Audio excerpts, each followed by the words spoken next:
하나님, 오늘도 우리에게 오셔서 우리의 성벽을 재건하시고 또 이 나라와 민족을 위한 하나님의 마음 안에 있는 그 기도의 제목들을 알게 하여 주시옵소서. 그래서 우리의 기도, 우리의 바람이 아니라 하늘의 뜻이 땅에서 이루어지는 귀한 시간으로 축복하여 주시옵소서. 주의 성령으로 감동된 말씀을 주의 성령의 감동으로 읽기 원합니다. 감사하며 예수님의 이름으로 기도합니다. 오늘은 느헤미야 강의 세 번째 시간입니다. 지난주에는요, 느헤미야의 기도의 후반부를 함께 보았는데요. 느헤미야의 기도는 하나님 되심을 선포하고, 그리고 이스라엘 백성의 말씀 앞에서 무엇이 잘못됐는지 정확하게 진단하고 또 그것을 회개하고 하나님께서 다시 우리를 그럼에도 불구하고 돌이키실 것이다, 그것을 선포하면서 하는 눈물의 기도였습니다. 그리고 그 느헤미야의 기도는요, 나의 어떠함이 아니라 하나님의 나라와 하나님의 보좌에 있는 그림들을 보면서 그거를 가지고 내려오는 그림이에요. 그래서 그 기도의 끝은 무엇이었냐면 하늘에서 시작된 기도가 자신의 소명을 확인하는 기도로 끝났습니다. 그렇죠? 주의 종이 은혜를 잊기 원합니다. 하나님, 이왕 하나님이 이 일을 하실 거 저를 좀 쓰시면 안 되겠습니까? 하나님께서 이왕 이 시대 가운데 부흥의 불길을 일으키실 때 하늘과 함께를 좀 쓰시면 안 되겠습니까? 하나님, 이왕 이 시대 가운데 가정들을 사용하실 거 우리 가정을 좀 쓰시면 안 되겠습니까? 그게 하나님께 은혜를 입는 거죠. 느헤미야의 기도는 그 하나님의 마음과 연결되는 기도였습니다. 그러면서 자신이 그동안 왜 술 맡은 관원장으로 그곳에 있었는지를 스스로가 깨닫게 되는 기도가 느헤미야의 기도입니다. 자신이 이제는 그 자리에서 무엇을 해야 되는지를 발견하기 시작했어요. 기도하는 가운데 자신의 사명이 확인된 것이죠. 이제는 오늘부터는요, 그 기도가 구체화되기 위해서 어떤 일이 일어나는지를 좀 보려고 하는데요. 여러분, 성벽을 재건한다라고 하면 우리의 현실적인 눈으로 봤을 때 나쁜 의미가 아닙니다. 뭐가 필요하겠습니까? 그 일을 할 수 있는 권리가 필요하고요. 저는 저희 교회를 기도하면서 엘리베이터를 꼭 놓고 싶어요. 그래서 어디 가서 엘리베이터 타면 항상 먼저 하는 게 하나님, 이거 우리 교회도 좀 해주세요. 하면 되죠. 근데 이제 하고 나서 이제 구청에서 나옵니다. 그래가지고 법을 어겼다 그러면 이제 다시 없애야 되는데, 제일 먼저는 그 일을 할 수 있는 권한이 필요해요. 허가가 필요하고요. 두 번째는 허가가 있다 하더라도 성벽을 다시 쌓을 수 있을 만한 막대한 재정과 재료와 사람이 있어야 됩니다. 그래서 우리가 우리의 눈으로 성벽을 재건한다라고 할 때는요, 그런 현실적인 필요가 먼저 보입니다. 그런데 오늘 그 가장 우리가 중요하다고 생각하는 물질적인 필요들이 2장에서 초반에 다 해결됩니다. 느헤미야는 사실은 그 필요한 재정과 사람을 구하느라고 시간을 보내지 않아요. 사실 오늘 그 모든 재정과 모든 권한들이 다 풀어지는 것을 보게 됩니다. 그래서 오늘 저희가 함께 봐야 되는 부분은 하나님께서 느헤미야에게 주셨던 그 하늘의 꿈, 그 하늘의 소명이 오늘 어떻게 느헤미야를 통해서 현실화되는지에 대해서 좀 함께 보려고 하는 것이죠. 자, 2장 1절 말씀을 같이 한번 읽겠습니다. 2장 1절 말씀 시작. 아닥사스다 왕 제20년에 니스아놀의 왕 앞에 포도주가 있기로 내가 그 포도주를 왕에게 드렸는데 이전에는 내가 왕 앞에서 수심이 없었더니.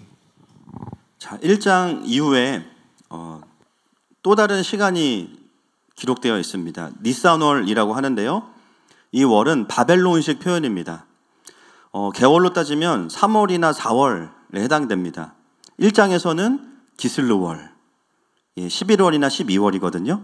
그러면 지금 1장과 2장 사이에 간격이 얼마나 되죠? 짧게는 3개월, 길게는 한 5개월 정도의 기간이 있어요. 그런데 원문에 보면 1장과 2장에요, 와우라고 해서 이제 연속 이어지는 원인과 결과 또는 동시에 일어났다라는 것을 강조하는 접속사가 쓰여 있는데 한글 성경에는 번역이 되어 있지 않습니다. 그 말은 뭐냐면요, 1장과 2장은 하나입니다 라는 뜻이에요. 동시에 일어났거나 원인과 결과일 겁니다 라는 이야기입니다. 우리는 문맥상 이것이 원인과 결과라는 것을 확인할 수 있겠죠. 그래서 이렇게 시간이 걸렸는데 학자들마다 왜 이런 시간이 걸렸는지에 대해서 아주 대표적인 견해가 두 가지가 있어요. 첫 번째는 술 맡은 관원장이 여러 명이기 때문에 순번이 돌아오기까지 시간이 걸렸다. 또 어떤 학자는요, 저는 개인적으로 여기에 좀 동의하는데, 페르시아에는요 계절별로 왕들이 거하는 궁이 따로 있습니다. 부러우시죠? 그죠? 따로 있어요. 그래서 여름이면 여름이 좋은 궁이 있고, 또 봄이면 봄, 가을이면 가을, 겨울이면 겨울. 근데 그 중에 이 겨울을 나는 곳이 이 수상궁이었을 것이다라는 견해가 있는데, 제가 보기에는 두 번째가 좀 더 타당한데 확실하진 않습니다. 중요한 건 뭐냐면요, 1장에서 느헤미야의 강력한 그 하나님 앞에서의 기도가 있었고, 그것이 현실화되는 과정에서 시간차가 있었다는 거예요. 느헤미야의 기도가 틀려서가 아닙니다. 느헤미야의 기도는 100점짜리 기도예요. 그런데 그 하나님의 마음 안에 있는 기도도 응답되는 데까지는요, 이유가 좀 있으면 알게 되겠지만 적어도 5개월의 시간이 걸렸다는 거예요. 이 시간의 간격이 있음에도 불구하고 왜 1장은 2장과 아주 하나가 되어서 우리에게 주어지고 있을까? 이제 한번 확인해 보도록 하겠습니다. 여러분 2장 1절에 보시면 이제 그렇게 시간이 지나고 나서 어떤 일이 벌어집니까? 왕 앞에 포도주가 있기로 내가 그 포도주를 왕에게 드렸는데 내가 왕 앞에서 그전에는 수심이 없었다, 이렇게 나오거든요. 자, 2장 2절 말씀 보겠습니다. 2장 2절 시작. 왕이 내게 이르시되 내가 병이 없거늘 어찌하여 얼굴에 수심이 있느냐, 이는 필연 내 마음에 근심이 있음이로다 하더라. 그때 내가 크게 두려워하여. 제가 모니터에서 하이를 조금만 넣어주세요. 저음 좀만 빼주시고요. 네. 자, 지금 어떤 일이 일어났냐면요, 포도주를 드리는데요, 왕이 느헤미야의 근심에 찬 표정을 보게 됩니다. 제가 이 본문을 연구하다가 알게 된 사실이 있어요. 이 당시에 그 상황들을 이렇게 벽에 이렇게 벽화처럼 해놓은 그림들을 보면 대부분의 신하들이 어떻게 하고 있냐면요, 감사합니다, 왕 앞에서 입을 가리고 있습니다. 뭐 여러 가지 이유가 있겠죠. 코로나 옮을까봐 뭐 그런 것도 있고, 또 이제 왕에게 불쾌감을 줄 수 있으니까, 또 입냄새 나면 또 이제 혼나잖아요. 근데 가장 그 큰 이유는 뭐냐면, 그 당시에 신하들은 무조건 왕 앞에서 아주 행복한 모습을 보여야 됩니다. 그러지 않으면 다 입을 가려야 돼요. 왕이 기분을 상하게 되면 그 사람은 해임될 뿐만 아니라 목숨도 잃을 수 있어요. 여러분, 이 왕의 아버지가 누구였냐면 아하수에로입니다. 여러분, 아하수에로가 어떤 왕인지 아시죠? 에스더 이전에 와스디라는 자기의 아내가 왕비를 기분이 상해서 바로 폐위시키는, 그리고 새로운 왕비를 뽑는 사람 아니었겠습니까? 또 에스더 역시도 왕 앞에 나아갈 때 부르지도 않았는데 나갔다가요, 왕이 기분이 상하면 죽을 수도 있어요. 그래서 에스더가 왕 앞에 나아갈 때 뭐라고 결단해요? 죽으면 죽으리라. 그렇게 무서운 일이에요. 그래서 왕의 측근들은, 특히 왕을 대면해서 섬기는 모든 종들이요, 가장 많이 받는 훈련이 뭐냐면 언제나 웃는 얼굴을 하는 겁니다. 미스코리아 미소를 계속 지어야 돼요. 여기에 왕자 생기겠죠. 계속 웃어야 되니까. 그런 부분에서 가장 프로 중에 프로가 누구일까요? 느헤미야입니다. 가장 그걸 완벽하게 하시는 영업부장. 영업을 잘하는 분들은 기복이 없어요. 항상 해피바이러스, 항상 안정적이에요. 그거를 가장 잘하기 때문에 그 자리에 세운 사람이 누구예요? 느헤미야입니다. 그런데요, 그런 느헤미야가 오늘 왕 앞에서 대형 사고를 친 겁니다. 절대로 하면 안 되는 실수, 왕의 기분을 상하게 하는 거예요. 그 자리에 있어야 되는 느헤미야의 이유, 왕의 기분을 맞춰주고 그 사람의 기분을 좋게 만드는 거. 그런데 오늘 느헤미야는 그 일을 실패하게 됩니다. 저도 지금 실패를 했습니다. 물을.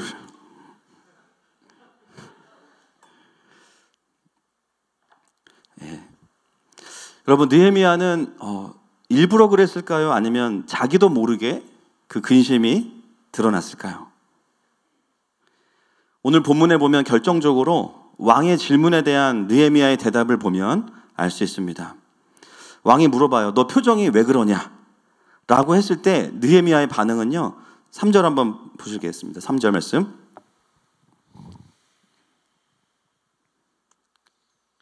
시작. 왕께 대답하되 왕은 만세수를 하옵소서. 내 조상들의 묘실이 있는 성읍이 이제까지 황폐하고 성문이 불탔사오니 내가 어찌 얼굴에 수심이 없사오리까 하니. 네, 앞에 2절 한번 보여주세요. 2절 말씀. 2절도 보여주세요. 2절의 후반부 보시면요. 그때에 내가 크게 두려워하여 라고 나옵니다. 그러면 느헤미야가 일부러 그런 거예요? 모르고 그런 거예요? 모르고 그런 거예요. 프로 중에 프로인 느헤미야가 자신의 감정을 숨기고 왕을 섬겨야 되는데 자기도 모르게 근심에 잡혀있는 모습이 터져 나온 겁니다. 평상시에 느헤미야면 절대로 그러지 않을 거예요. 그런데 엄청난 실수를 한 거죠. 여러분, 이 느헤미야의 모습이 우리에게 주는 그 자체의 메시지가 있어요. 동족의 무너진 영적인 현실과 부흥에 대한 갈망이 왕 앞에서의 긴장감마저도 뚫고 나와버린 거죠. 얼마나 거기에 마음이 다 쏟아져 있으면 가장 실수하면 안 되고 누구보다 그걸 잘 알고 있는 느헤미야임에도 불구하고 왕 앞에서조차도요. 동족의 무너진 현실과 부흥에 대한 갈망이 그 모든 긴장감과 완벽한 상황들을 루틴을 깨버리고 그냥 터져 나온 거예요. 여러분, 제가 설교를 시작할 때 말씀드렸죠. 1장의 느헤미야의 기도가 원인이 되어서 그 결과가 무엇인가? 바로 이겁니다. 5개월 동안 기도하던 느헤미야가요. 그 기도가 하늘에만 쌓인 게 아니에요. 누구에게도 쌓였습니까? 느헤미야에게 쌓였어요. 5개월 동안 하나님 앞에서 무너진 이스라엘의 현실을 바라보고 애통해하며 기도했던 그 기도가요. 하나님의 마음에만 쌓인 게 아니라 느헤미야의 마음과 영과 혼과 육을 완전히 사로잡아 버렸어요. 부흥에 대한 갈망이 느헤미야의 현실의 루틴을 깨고 느헤미야의 마음을 뚫고 그냥 터져 나온 거예요. 그런데 그 일 때문에 오늘 모든 필요한 재정과 모든 권한이 느헤미야에게 다 주어집니다. 여러분, 하나님의 부흥은요, 하나님 나라의 부흥에 대한 열망으로 완전히 사로잡힌 사람들을 통해서 일어납니다.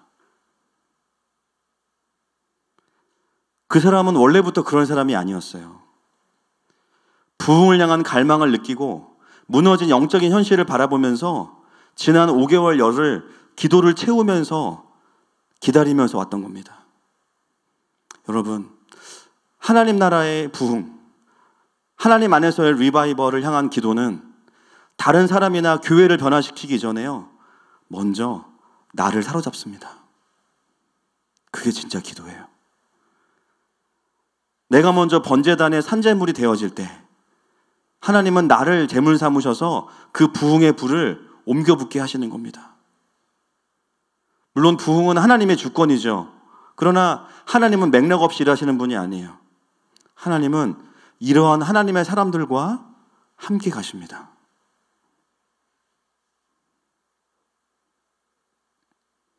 이 땅의 처참한 영적인 현실을 알고 있고 애통해야 하는 기도에 사로잡힌 그 사람을 통해서 하나님의 부흥이 시작되는 거예요. 왜냐하면 한 사람일지라도 그 한 사람이 하나님께서 이 땅에서 일하시게 하는 살아있는 재단이고 근거이기 때문입니다.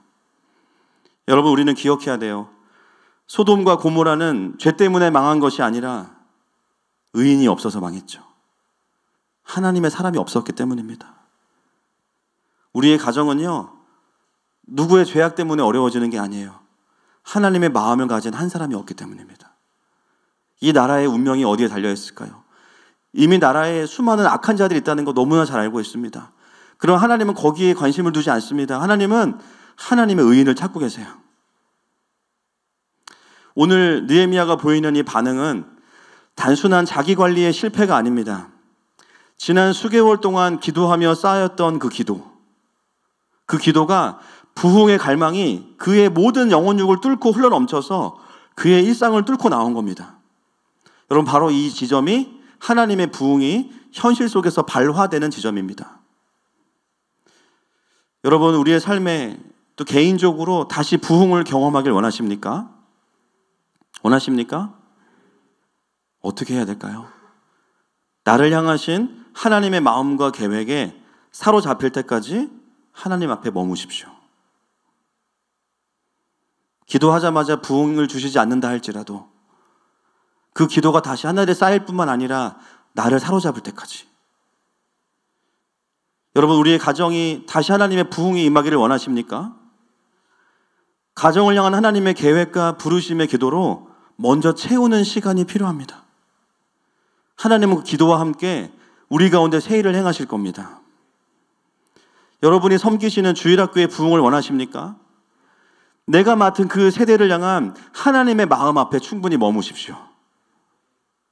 어느 순간 그 열정과 불이 올라오기 시작해요. 우리 아이들을 맡고 있는 전도사로서 그 아이들을 향한 하나님의 애끓는 마음과 그 아이들을 향한 하나님의 계획이 나에게서 흘러 넘치는 거예요. 집에서 밥 먹는데요, 반찬은 못 먹어. 밥만 계속 먹어. 그걸 인식을 못해요. 주일학교 생각하느라고.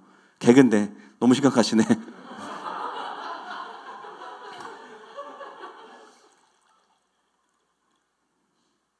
정신이 팔려 있는 거예요.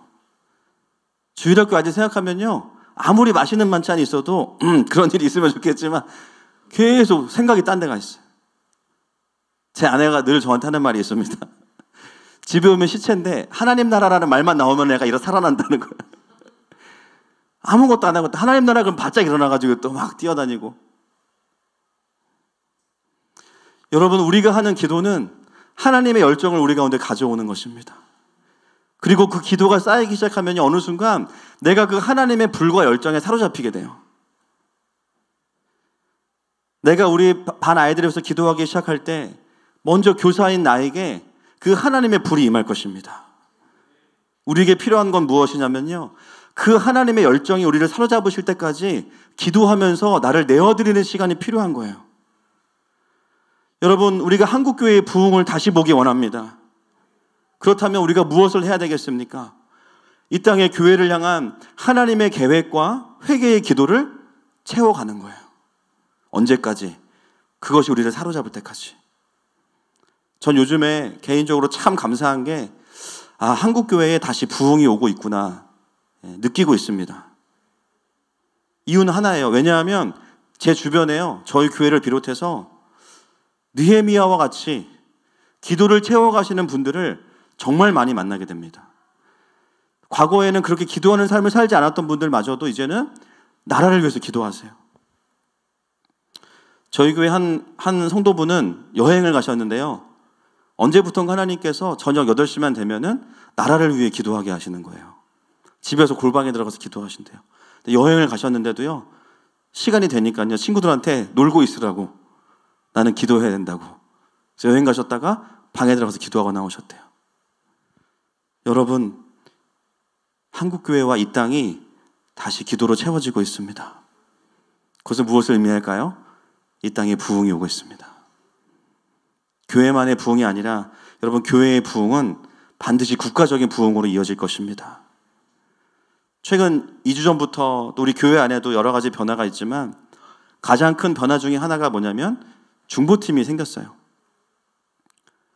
물론 그 전부터 교회를 위해서 중보하시는 분들이 계셨고, 교회를 위해 중보하시는 분들이 늘 마음에 또 저에게 가끔 하셨던 이야기가, 목사님 예배 때 중보팀이 있으면 좋겠어요. 이 얘기를 들은 지가 꽤 오래됐습니다.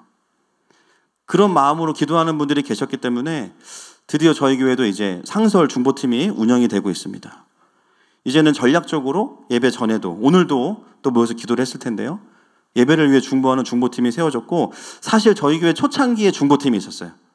우리 최모 집사님 가정을 중심으로 중보하던, 그런데 교회가 또 여러 가지로 변화도 많고 성장하고 이러면서 정말 많은 사역들이 있다 보니까 집중적으로 중보하는 시간들을 또 많이 놓쳤었습니다. 그래서 너무나 감사한 건 뭐냐면 교회에 또 기도가 채워지고 있다는 거예요. 여러분, 다른 교회 가보면 가장 인기가 없는 두 사역팀이 있는데요, 1위가 어딜까요? 주방 사역팀입니다. 다른 교회들은 주방에서 일할 사람이 없어가지고 밥을 하는 분도 욕하면서 하고 또 맛이 없다 그러고 막 싸움 나고 시험 들고. 근데 그리고 2위가 어디냐? 인기 없는 2위 팀, 중보팀입니다. 제가 우리 교회를 보니까 저희 교회는 가장 인기가 많은 팀이 어디죠? 예, 교육자가 아니고 주방팀입니다. 만나사역팀이고요. 그 다음에 지금 너무 감사한 게 뭐냐면 새가족으로 등록하시는 분들 또 온 지 얼마 안 된 지체들이요, 중보팀을 하고 싶다는 이야기들을 참 많이 하세요. 너무 신기한 것 같아요. 원래 하실 거라고 예상했던 분들도 하고 계시지만 새로 오신 새가족들이나 또 청년들이 중보팀에 들어가고 싶다고 많이 이야기를 하고 계세요. 그리고 중보팀이 운영이 되면서 나오는 고백들이 있습니다. 분명히 교회를 위해서 기도하고 예배를 위해서 기도하고 성도들을 위해서 기도했는데 내가 살아난다는 거예요.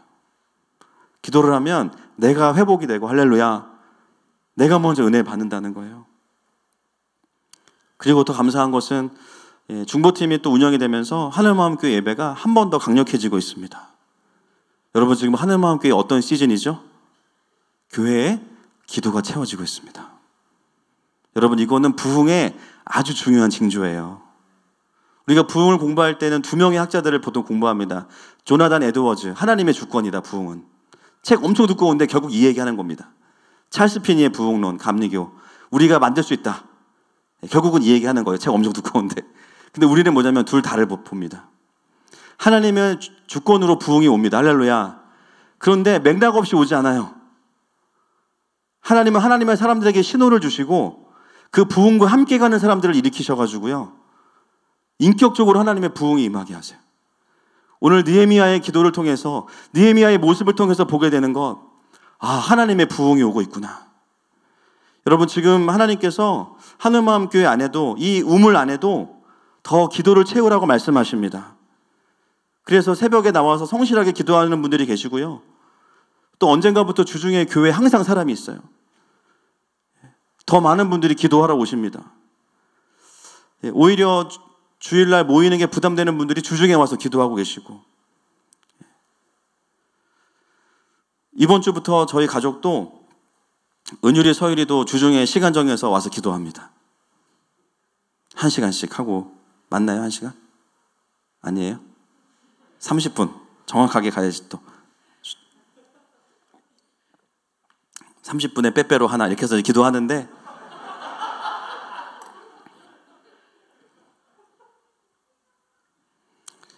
아이들이 저희는 홈스쿨링 하니까 남는 게 시간이니까 교회 와서 기도하고 나라를 위해서 기도하고. 여러분, 중보팀만이 아니라 우리 근처에 사시는 분들은 더 오셔서 좀 기도하셨으면 좋겠어요. 마트 갈 때 그냥 가지 마시고 어디 들렸다가 교회 들렸다가 하시고, 아이들 유치원 보내고 어디 들렸다가 교회 들렸다가, 퇴근길에 어디 들렸다가 아무리 배고파도 교회 들렸다가 기도하고 가시고, 또 멀리 계신 분들은 각자의 삶의 자리에서도 기도의 우물을 채울 수 있습니다. 여러분, 기도를 채우는 것은 무엇을 의미할까요? 하나님의 때가 차고 있습니다. 물론 우리의 힘으로 그것을 가져오는 것은 아니지만 기도가 채워지는 것을 보면서요, 우리는 충분히 하나님의 때를 기대할 수 있는 거예요. 그래서 기도의 깊이와 넓이와 양을 보면 하나님께서 어떤 일을 하시고자 하시는지를 기대할 수 있는 거죠. 여러분, 이렇게 나라와 교회와 민족을 위해서 기도하는 사람들이 일어나고 교회들이 일어나는 것을 볼 때 우리는 이 땅에 하나님의 부흥이 오고 있음을 알 수 있습니다. 아멘이십니까? 여러분, 기도를 채우는 느헤미야가 되시기를 축복합니다. 자, 오늘 느헤미야가요, 그 기도 가운데 그 열망이 터져 나오면서 왕 앞에서 큰 실수를 했어요. 자, 일반적인 상식으로라면 느헤미야는 어떻게 돼야 됩니까? 잘리거나 죽어야 됩니다. 자, 어떻게 됐는지 볼까요? 2장 4절 말씀 시작. 2장 4절 시작. 왕이 내게 이르시되 그러면 내가 무엇을 원하느냐 하시기로 내가 곧 하늘의 하나님께 묵도하고. 자, 왕이 묻습니다. 네가 무엇을 원하느냐? 정말 의외의 반응이에요. 처벌이 아니라 오히려 느헤미야가 무엇을 원하는지를 물어보고 있습니다. 여러분, 지금 어떻게 되냐면요, 왕이 신하를 돕고 있어요. 신하가 왕을 섬겨야 되는데 왕이 신하를 돕고 있어요. 내가 무엇을 도와줄까? 여러분, 하나님의 부흥에 열망에 잡혀있는 사람들에게 하나님이 주시는 은혜 중에 하나가 뭐냐면 영적인 권위를 부여하십니다. 이게 너무 신기한 거예요. 하나님은 하나님을 알지 못하는 왕이 그 마음을 움직여서 느헤미야를 돕도록 하시는 거예요. 여러분, 이런 권위가 느헤미야에게만 주어진 게 아닙니다. 에스더가 그랬고요. 에스라도 그랬고요. 다니엘도 여러 명의 왕을 섬기면서 하나님이 계속해서 왕 중심이 아니라 다니엘을 중심으로 페르시아와 메대와 바사를 움직여가는 것을 성경을 통해서 확인할 수 있습니다. 여러분, 하나님의 일은 내가 높은 위치에 있다고 해서 되는 게 아니에요. 언제 그 일이 일어나면요, 그 사명을 향한 하나님의 마음이 충만하게 될 때 하나님이 그 사람을 통해서 다른 리더들의 마음을 움직이시는 겁니다. 우리의 일이 어려운 이유는 내가 아직 그 사명에 잡혀있지 않는 거예요. 말은 옳은 말하고 말은 이게 사명이다라고 하면서 그렇게 행동은 안 해요. 집중도 안 해요. 아직 그 사명으로 채워져 있지 않은 거예요. 하나님께서 주시는 권위가 아직 그 사람에게 도달하지 않은 겁니다. 여러분, 가정에서 정말 가정의 부흥을 갈망하는 아내가 있다면 그 아내의 한마디가 가정의 분위기를 바꿀 겁니다. 아멘이십니까? 가족 단톡에 올리는 거예요. 오늘 9시에 가족 예배 합니다. 통보합니다.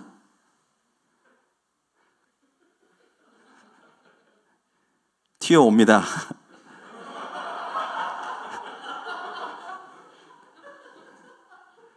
야근하지 맙니다. 딱 이렇게 나오는 거예요. 근데 놀라운 건 뭐예요? 그 말에 권위가 있어요. 카톡 하나에 온 가족이 일사불란하게 9시에 데드라인 맞춰서 다 집결하는 거예요. 여러분, 다음날 아침밥 때문에 그러는 거 아닙니다. 오해하지 마세요. 용돈 때문에 그러는 거 아니에요. 가족을 향한 그 하나님의 마음과 사명이 있기 때문이에요. 그게 하나님이 주시는 권위입니다. 때로는 기도하는 자녀의 한마디, 아빠, 나 아빠랑 같이 예배드리고 싶어요.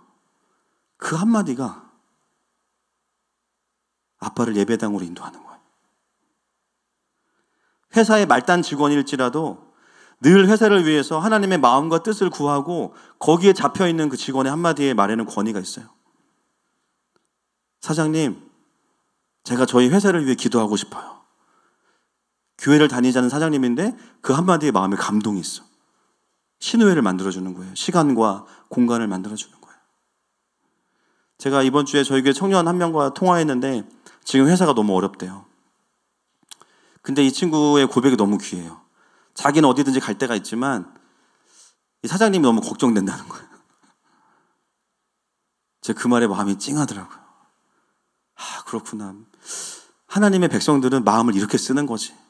그리고 그 회사가 정말 크리스찬 마인드로 세워가려는 회사이기 때문에 그 어려워지는 현실이 마치 하나님의 나라가 무너지는 것 같고 지는 것 같아서 싫은 거예요. 그래서 기도하게 되고, 사실은 이전에 좀 이직을 할 기회가 있었는데 하나님이 그냥 있으라고 해가지고 계속해서 같이 버티고 있다라고 이야기합니다. 그런 직원들의 말에는요, 권위가 있어요. 하나님은 하나님의 사명과 부르심에 사로잡힌 자들에게는요, 세상의 지위와 상관없는 영적인 권위와 힘을 실어주십니다. 그리고 신기한 거는요, 하나님을 모르는 사람들도 영이 있기 때문에 그 영적인 권위를 느껴요. 내 마음이 감동되어 있잖아요. 그들의 마음도 감동됩니다. 이게 하나님께서 일하시는 방식이에요. 뭔지는 모르지만 느헤미야가 말하는 이 일은 꼭 일어나야 되는 일인 것 같아. 그래, 내가 도와줄게 하면서 오늘 본문에 보면 순식간에요, 그 필요한 모든 것들을 다 왕이 해결해 줍니다. 여러분, 하나님의 일은 자리가 주어져야만 하는 것이 아닙니다. 내가 정말 그 사명에 잡혀 있다면 나보다 더 높은 권위자를 오히려 이 일에 동참시킬 수도 있는 겁니다. 오히려 더 좋아요. 내가 권위자가 아니니까 내가 책임질 필요가 없어요. 할렐루야. 나보다 높은 권위를 가진 사람이 오히려 더 큰 능력으로 날 도와줄 수 있는 거예요. 하나님은 느헤미야의 마음을 감동시키셔서 왕의 마음까지도 움직이고 계신 거예요. 여러분, 오늘 이 저녁이 우리에게 다시 그 열정에 사로잡혀서 그 권위가 회복되는 시간 되시기를 축복합니다. 자, 4절과 5절 말씀 같이 보겠습니다. 4절과 5절 말씀 시작. 왕이 내게 이르시되 그러면 내가 무엇을 원하느냐 하시기로 내가 곧 하늘의 하나님께 묵도하고 왕에게 아뢰되 왕이 만일 좋게 여기시고 종이 왕의 목전에서 은혜를 얻었사오면 나를 유다 땅 나의 조상들의 묘실이 있는 성읍에 보내어 그 성을 건축하게 하옵소서 하였는데.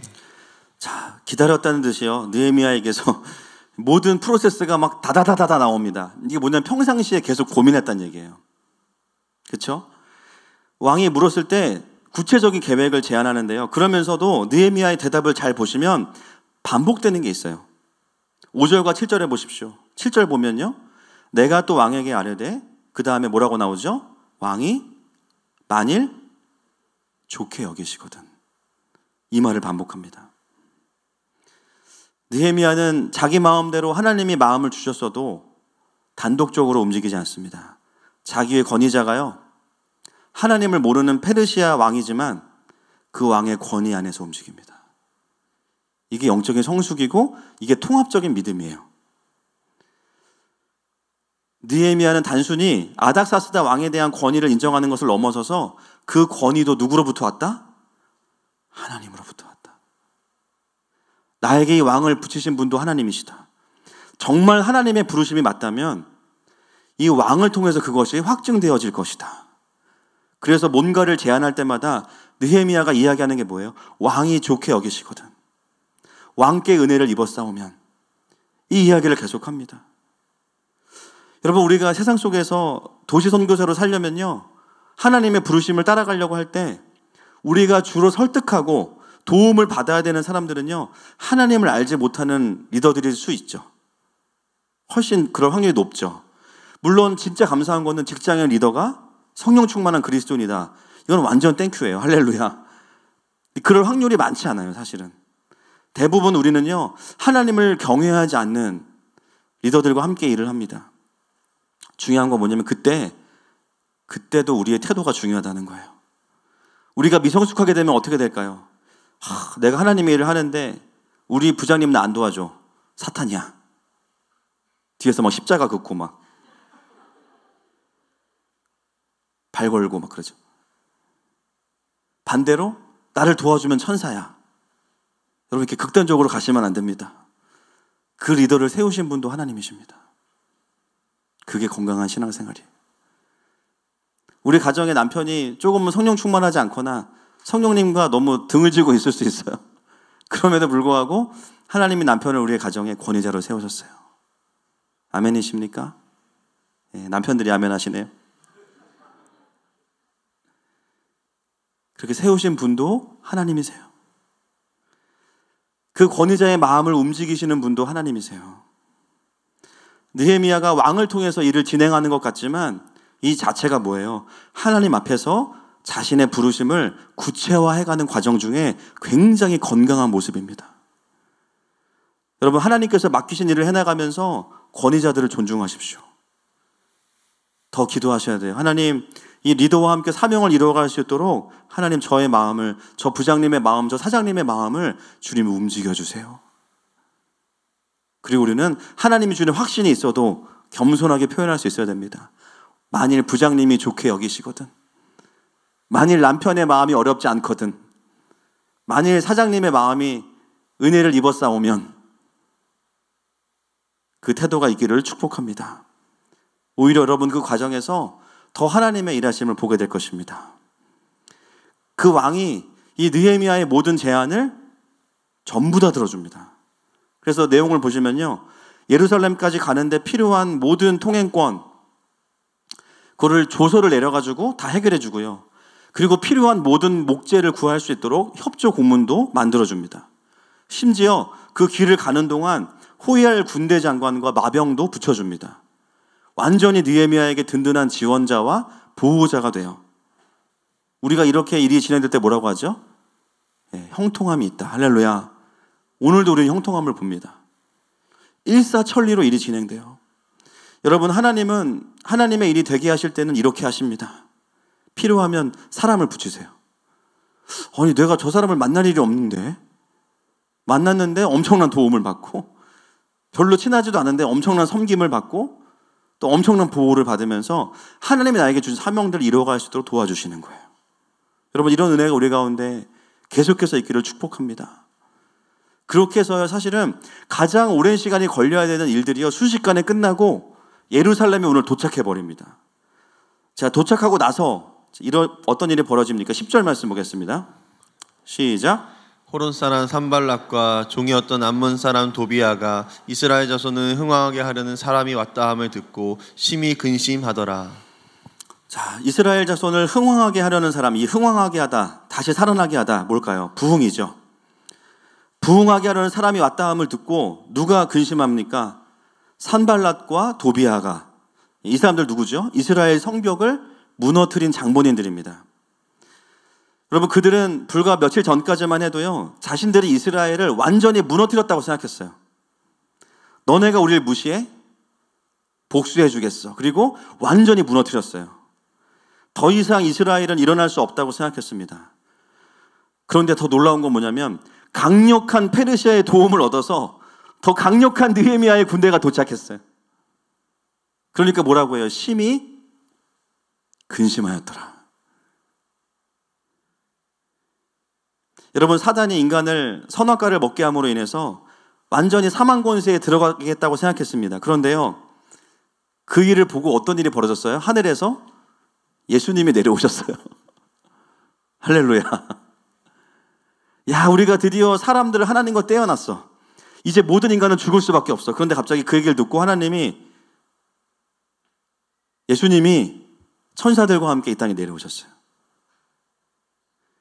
사단은 내가 하나님을 알기 전에 모든 어둠과 사망 권세로 묶어서 우리를 이겼다고 생각했습니다. 그런데 그런 우리의 삶에 완벽한 느헤미야이신 예수님께서 하늘의 천군 천사와 함께 찾아오셨어요. 할렐루야. 우리의 삶을 바라보는 사단의 반응은 무엇입니까? 심히 근심하였더라. 우리를 보면서 아유, 쟤 또 교회 가네. 끙. 쟤 또 은혜 받네. 아, 큰일 났네 이거. 저러면 또 바뀔 텐데. 여러분, 어둠은 잠시 우리를 묶을 수 있지만 절대로 하나님의 나라를 이길 수 없습니다. 하나님 나라의 특징은요, 밟으면 더 세져요. 이 땅에서도 악한 권세들이 때로는 교회를 공격하고 무너뜨릴 수 있죠. 그러면 어떻게 됩니까? 더 센 교회가 일어납니다. 할렐루야. 더 강력한 준비된 교회들이 일어나요. 왜냐하면 가장 강력한 킹덤이 임했기 때문에 사단의 가장 주된 사역이 뭐냐면요, 근심하고 두려워하는 사역이에요. 근데 그들이 잘하는 게 뭐냐면 속이는 거죠. 자신들의 근심과 두려움은 속이고 우리를 두렵게 만듭니다. 여러분, 하나님의 통치 아래 살아가는 백성들은 절대로 원수에게 지지 않습니다. 아멘이십니까? 어쩌면 올 한 해를 돌아보면 진 것 같아. 영적으로 어려워졌고, 그죠? 내가 그렇게 혼자 예배할 수 있다고 막 목 놓아 외쳤는데 유튜브를 3주째 안 보고 있네. 그죠? 예배 실시간이 안 되고 있어. 일단 예배만 안 되는 게 아니라 삶에서 하나님과의 동행함을 잃어버렸어요. 뭔가 한 해를 돌아보면 영적으로 진 것 같아요. 여러분, 그렇지 않습니다. 연말에 더 강력한 은혜가 임할 것입니다. 더 강력한 은혜가 임할 것입니다. 그게 하나님 나라의 백성의 위상입니다. 제가 어제 병원에 갔다 왔는데요, 어제 지난주부터 목소리가 너무 안 나오는 거예요. 안 믿기시죠? 지금 말을 하면 자체 16화음 코러스가 나옵니다. 제 속에 몇 명 들어있어요. 막 귀신은 아닌데 말을 하면 말하는 순간 여러 명이 같이 얘기해요. 막 너무 목이 아프고 병원에 갔더니 의사 선생님께서 성대가 너무 부었고 이제 성대결절이 좀 온 것 같다. 다음 주 지나서까지는 목소리가 안 나올 거라고 절대 말하지 말라고 했습니다. 그래서 제가 안 된다 그랬어요. 우리 고객님들은 금요일하고 주일 일요일만 기다려가지고 성수기가 내일인데 안 된다. 이거 진짜 큰일이다. 그랬더니 안 된대. 절대 목소리는 안 나올 거래. 물론 제가 이제 목 관리를 못해서 이제 그런 건데 제가 그런 생각이 들었어요. 아, 목사라는 직업이 목사가 아닐까 생각 들었어요. 이게 너무 다른 거는 다 괜찮아. 목이 나가면 일단 너무 힘들거든요. 근데 어제는 진짜 말 그대로 저기 산에서 한 나무 뿌리 몇 개 뽑은 그런 목회자의 목소리가 나고 할렐루야 이런 소리 나면서 제가 순간 고민한 게 컨셉을 그냥 그걸로 굳힐까? 막 그런 생각을 좀 했어요. 목사님들이 목소리를 일부러 그러시는 게 아니라 그 성대가 다 그 고장난 거예요. 그런 분들은. 그래서 막 평생을 기도하신 분들은 보면 막 이렇게 목소리가 다 이제 갈라지시거든요. 근데 그것도 나쁘진 않은데 제가 아직 그런 컨셉으로 가기에는 너무 젊잖아요, 또. 그리고 일단 우리 교회 그 브랜드랑 안 맞아요. 그런 거는 또 안 맞잖아요. 그래서 이제 약을 처방받아서 나오는데 그 마음속에 그냥 제 느낌, 개인적인 느낌이 뭐냐면 사단이 엄청 좋아하는 것 같은 거예요. 너 이제 설교 못하지? 막 그러면서 막 그때부터 제가 약간 전투력이 올라오기 시작하는 거예요. 야, 이거 싸워야겠다. 뭐 다음 주까지 목소리 안 나온다고 하는데 뭐 일반적인 거니까 그때부터 반나절 동안 목사임에도 불구하고 무건 수행에 들어갔습니다. 카톡으로 사역하고 그러면서 발성 공부를 다시 시작하고 있어요. 따뜻한 물 계속 먹고 약 먹고 또 지인이 챙겨준 생강차 먹고 제가 10년 동안 터득하지 못했던 후두 스트레칭을 제가 하루 만에 익혔어요. 제가 오늘 맑은 목소리로 설교하고 있습니다. 할렐루야. 그 의사 선생님 전도해야 될 것 같아요. 성대결절이 온다고 해서 설교를 못하는 게 아니라 득음을 해버려야 돼요. 할렐루야. 공격이 오면 더 세게 나가는 거예요. 몇 주 전에 저기 건반 고장 나가지고 막 중간에 스스로 막 소리를 바꿔요. 건반이. 어떻게 했을까요, 저희가? 더 비싼 거 샀어요. 할렐루야. 제일 비싼 거. 그러니까는 교회는 함부로 건드는 게 아니에요. 자, 우리의 목표 따라합시다. 하나님은 기쁘시게, 사단은 근심하시게. 여러분, 사단은요 이미 오늘도 예배 전부터 모여서 근심하고 있어요. 얘네 금요 집회 또 하네. 지금 1.5단계인데 왜 모인 거야? 지금 이럴 때가 아닌데 얘네를 왜 예배하는 거야? 그들이 더 근심하게 합시다. 할렐루야. 오늘 역대급 부흥이 임할 줄 믿습니다. 11절, 12절, 13절 말씀 보겠습니다. 시작. 내가 예루살렘에 이르러 머무른 지 사흘 만에 내 하나님께서 예루살렘을 위해 무엇을 할 것인지 내 마음에 주신 것을 내가 아무에게도 말하지 아니하고 밤에 일어나 몇몇 사람과 함께 나갈새 내가 탄 짐승 외에는 다른 짐승이 없더라. 그 밤에 골짜기 문으로 나가서 용정으로 본문에 이르니 봉안에 보니 예루살렘 성벽이 다 무너졌고 성문은 불탔더라. 자, 느헤미야가 예루살렘에 도착해서 제일 먼저 무엇을 하냐면요, 무너진 성벽을 돌아봅니다. 여러분, 이게 뭘까요? 이게 직면이에요. 그리스도인의 경건의 능력에서 제일 중요한 거, 직면. 무너진 모습을 그대로 보는 겁니다. 정죄하기 위해서 보는 게 아니에요.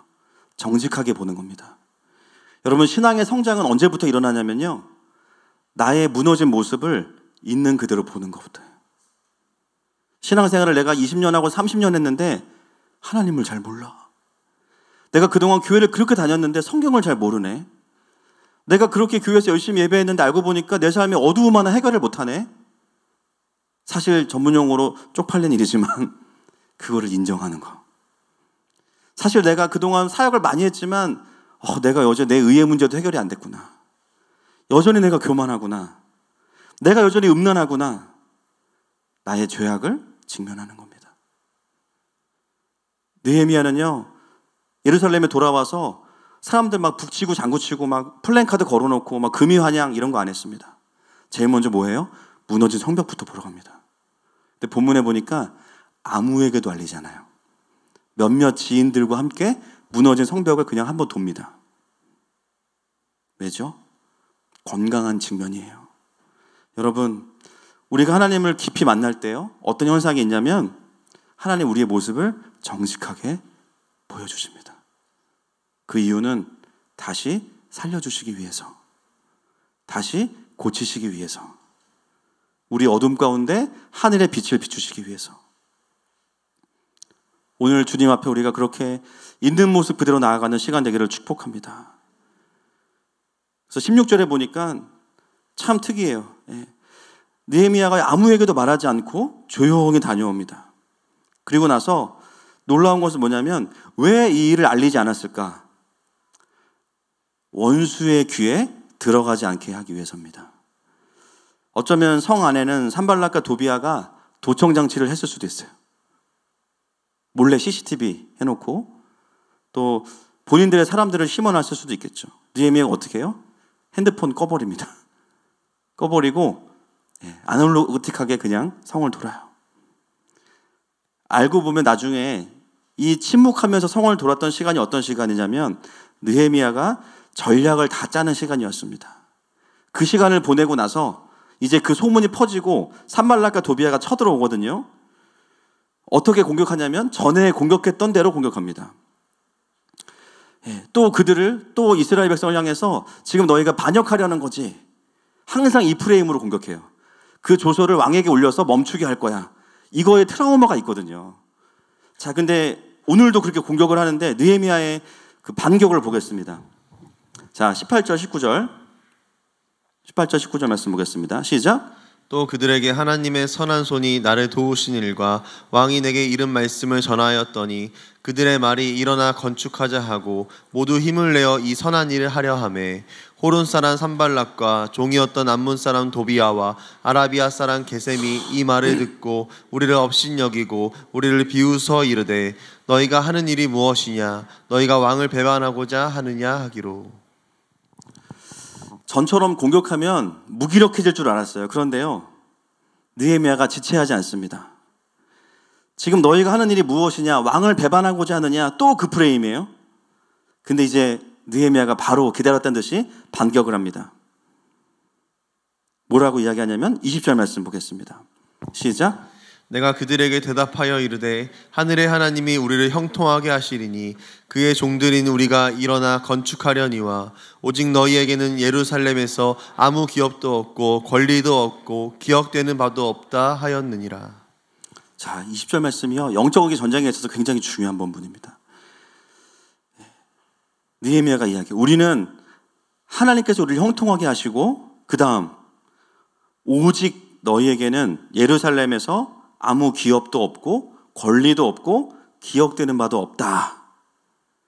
이미 법적인 문제로 싸움을 걸어올 것을 알고 있었기 때문에 느헤미야는요, 출발하기 전부터 모든 권리증을 다 가지고 있었어요. 얘네가 이렇게 공격할 거 알았어요. 그랬을 때 이미 나는 왕이 시켜서 한 거야. 이건 합법적인 거야. 오히려 너희가 권리가 없고 너희가 기업이 없어. 느헤미야는 이미 모든 법적인 근거와 명분을 다 챙겨왔습니다. 산발락과 도비아가요, 그냥 이 한마디에 완전히 밀려나요. 그래서 3장에 가보시면요, 나중에 보시면 아시겠지만 산발락과 도비아가 그냥 무시를 당해버립니다. 나중에 이제 4장에서 다시 넘어오긴 하지만 우리가 전문 용어로 이걸 뭐라고 부르죠? 따라합시다. 개무시. 완전히 개무시. 덤볐는데 그냥 무시해버리는 거예요.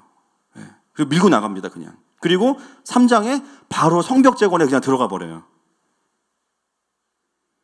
여러분, 여기에 하나님 나라의 영적인 전쟁의 원리가 있어요. 여러분, 우리가 원수들과 싸울 때 힘으로 싸우는 게 아닙니다. 법적인 권리로 싸우는 거예요. 할렐루야. 어둠에 잡힌 영혼들을 살릴 때도요, 목소리가 크다고 살아나는 게 아닙니다. 그 영혼이 하나님의 자녀인 걸 확인해 주면 돼요. 원수들을 향해서 너가 이 사람에게 영향력을 끼칠 수가 없어. 왜냐하면 이 딸은 하나님의 딸이야. 네가 뭔데 이 딸을 붙잡고 있어. 이 아들은 하나님의 아들이야. 그 죄에 대해서 회개했어.